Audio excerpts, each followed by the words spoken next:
मिनशैतानिर्रजीम बिस्मिल्लाहिर्रहमानिर्रहीम। अस्सलाम वालेकुम दोस्तों हमारा आज का टॉपिक है टूटा हुआ दिल। दोस्तों वीडियो कंप्लीट देखना। वक्त में दूसरों के काम आया करो क्योंकि मुश्किल वक्त सब पर आता है।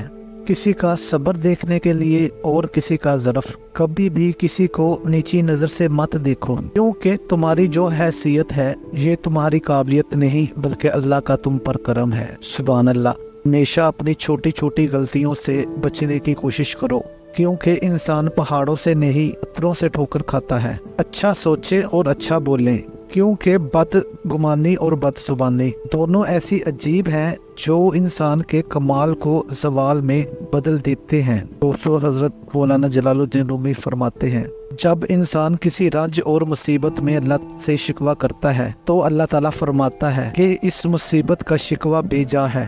ये मुसीबत तो तुझे मेरी तरफ मुतवज्जो कर रही है। तुझे शिकवा तो मेरी इस नेमत से होना चाहिए जो तुझे मुझसे बेनियाज बनाती है। सुभान अल्लाह। दोस्तों मौलाना जलालुद्दीन रूमी ने फरमाया, टूटा हुआ दिल खुदा की तवज्जो खींचता है। खुश नसीब है वो रूह जो खुदा के लिए रोती है। सुभान अल्लाह। दोस्तों वीडियो को लाइक कर देना और भाई के चैनल को सब्सक्राइब भी कर लें। अस्सलाम वालेकुम।